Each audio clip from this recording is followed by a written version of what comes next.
بسم اللہ الرحمن الرحیم۔ السلام علیکم۔ سورہ اعراف میں بلعم بن باعور کا قصہ مختصراً بیان کیا گیا ہے۔ جو اسم اعظم جانتا تھا یہ پورا واقعہ کیا ہے؟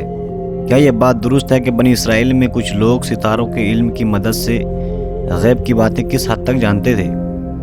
فرعون نے اہرام مصر کی تعمیر میں کیا واقعی جنات کی مدد لی؟ اگر لی تھی تو کس طرح اور کیسے؟ اس نے جنات کو اپنے حکم کا تابع کیسے بنایا؟ قرآن مجید میں ارشاد ہو رہا ہے، بسم اللہ الرحمن الرحیم، وَاتْلُ عَلَيْهِمْ نَبَأَ الَّذِي آتَيْنَاهُ آیَاتِنَا فَانْسَلَخَ مِنْهَا فَأَتْبَعَهُ الشَّیطَانُ۔ اس کا ترجمہ یوں ہے کہ اور انہیں اس شخص کی خبر سنائیے جس کو ہم نے اپنی آیتیں عطا کیں، پھر وہ ان سے بالکل الگ ہو گیا اور شیطان نے اس کا پیچھا پکڑ لیا تو گمراہ ہو گیا۔ اگر ہم چاہتے تو اسے انہی آیتوں کے سبب بلند کر دیتے، لیکن وہ خود زمین کی طرف جھک گیا اور اس نے خواہشات کی پیروی اختیار کر لی، تو اب اس کی مثال کتے جیسی ہے۔ اس پر حملہ کرو تو بھی زبان نکالے رہے اور چھوڑ دو تو بھی زبان نکالے رہے۔ یہ اس قوم کی مثال ہے جس نے ہماری آیات کی تکذیب کی۔ تو اب آپ ان قصوں کو بیان کریں کہ شاید یہ غور و فکر کرنے لگیں۔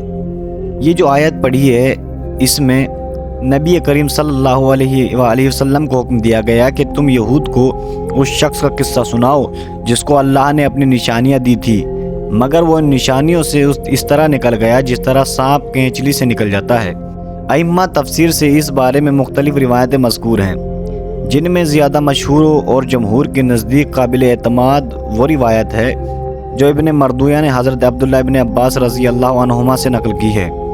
اس روایت میں اس شخص کا نام بلعم بن باعور ہے جس کو ہم بلعم باعور کہتے ہیں، اور بعض نے بلعام بن باعر بتایا ہے۔ یہ ملک شام میں بیت المقدس قریب کنعان کا رہنے والا تھا۔ ایک روایت میں اس کے اسرائیلی بتایا گیا ہے۔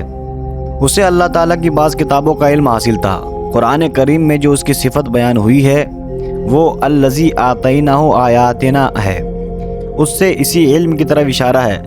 غرق فرعون اور ترک مصر کے بعد اللہ تعالیٰ نے حضرت موسیٰ علیہ السلام اور بنی اسرائیل کو جبارین قوم عمالقہ سے جہاد کرنے کا حکم دیا، اور جبارین نے دیکھا کہ موسیٰ علیہ السلام بنی اسرائیل کا لشکر لے کر قریب پہنچ چکے ہیں۔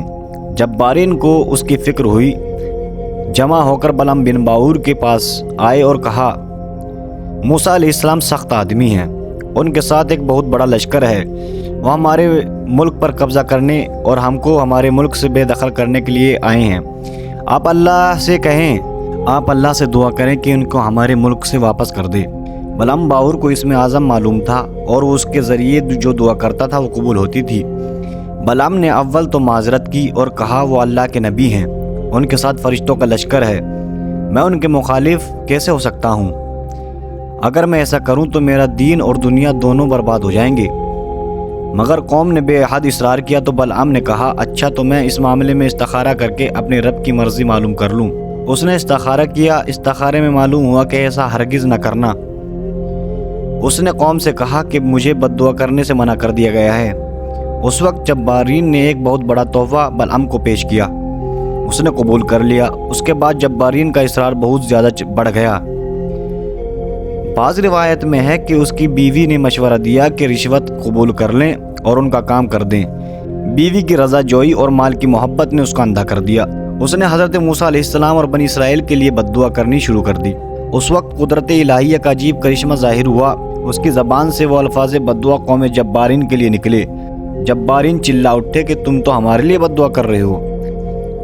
بلعم نے جواب دیا، یہ میرے اختیار میں نہیں ہے، میری زبان اس کے خلاف پر قادر نہیں ہے۔ نتیجہ یہ ہوا کہ اس قوم پر تباہی آئی اور بلعم کو یہ سزا ملی کہ اس کی زبان لٹک کر سینے پر آ گئی۔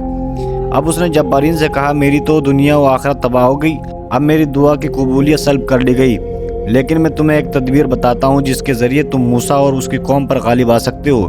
وہ یہ کہ تم اپنی حسین لڑکیوں کو آراستہ کر کے بنی اسرائیل کے لشکر میں بھیج دو اور ان کو تاکید کر دو کہ بنی اسرائیل میں کوئی بھی ان کے ساتھ جو کچھ بھی کرنا چاہے منع نہ کریں۔ بلعم بن باعور کی یہ شیطانی چال ان کی سمجھ میں آ گئی اور اس پر عمل کیا گیا۔ بنی اسرائیل کا ایک بڑا شخص جس کا نام شمعون بن یعقوب بتایا گیا ہے، جو حضرت موسیٰ علیہ السلام کے لشکر کا سپہ سالار بھی تھا، اسے ایک عورت بہت پسند آئی۔ وہ اسے لے کر حضرت موسیٰ علیہ السلام کی خدمت میں حاضر ہوا اور کہا کہ یہ میرا خیال ہے کہ آپ اس عورت کو حرام سمجھیں گے۔ موسیٰ علیہ السلام نے فرمایا، یہ مجھ پر حرام ہے اور تجھ پر بھی۔ اس نے یہ بات سنتے ہی قسم کھا کر کہا، میں آپ کی اطاعت نہیں کروں گا، اور اپنے خیمے میں لے جا کر فعل بدکار مرتکب ہو گیا، جس کا نتیجہ یہ ہوا کہ اللہ تعالیٰ نے بنی اسرائیل میں طاعون بھیج دیا، جس کا نتیجے میں 70,000 آدمی ہلاک ہو گئے۔ بعض مفسرین نے اس آیت کی شان نزول کو سلسلے میں امیہ بن سلط کا نام لیا ہے، جو حضرت صلی اللہ علیہ وآلہ وسلم کے زمانے میں موجود تھا۔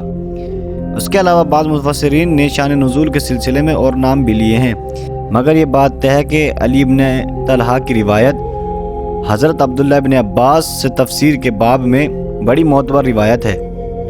ابن جریر نے اپنی تفسیر میں اس آیت کا یہی شان نزول بیان کیا ہے، لہٰذا یہی شان نزول صحیح ہے۔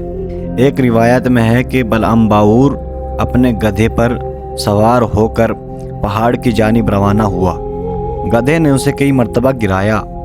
ایک روایت میں وارد ہوا کہ بلعام باور اپنے گدھے پر سوار ہو کر ایک پہاڑ کی طرف روانہ ہوا، گدھے نے اسے کئی مرتبہ گرایا اور وہ پھر سوار ہو جاتا، حتیٰ کہ اللہ عز و جل کے حکم سے گدھے نے اس سے کلام کیا اور کہا، افسوس ہے اے بلعام، کہاں جا رہے ہو؟ کیا تم دیکھ نہیں رہے ہو کہ فرشتے مجھے جانے سے روک رہے ہیں؟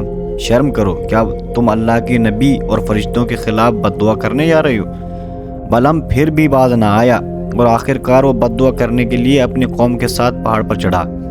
اب بلعام جو بد دعا کرتا، اللہ تعالیٰ اس کی زبان کو اس کی قوم کی طرف پھیر دیتا تھا، اور اپنی زبان اور اپنے قوم کے لیے جو دعائے خیر کرتا تھا، وہ بجائے قوم کے بنی اسرائیل کا نام اس کی زبان پر آتا تھا۔ یہ دیکھ کر اس کی قوم نے کہا کہ اے بلعام، تو یہ کیا کر رہا ہے؟ بنی اسرائیل کے لیے دعا ہمارے لیے بد دعا کیوں کر رہا ہے؟ بلعام نے کہا، یہ میرے اختیار کی بات نہیں ہے، میری زبان میرے قبضے میں نہیں ہے، اللہ تعالیٰ کی قدرت مجھ پر غالب آ گئی ہے۔ اتنا کہنے کے بعد اس کی زبان نکل کر اس کے سینے پر لٹک گئی۔ اس نے اپنی قوم سے کہا، میری تو دنیا و آخرت دونوں برباد ہو گئیں۔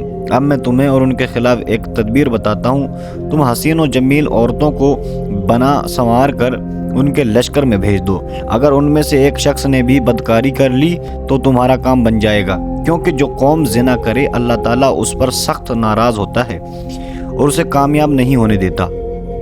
چنانچہ بلعام کی قوم نے اسی طرح کیا۔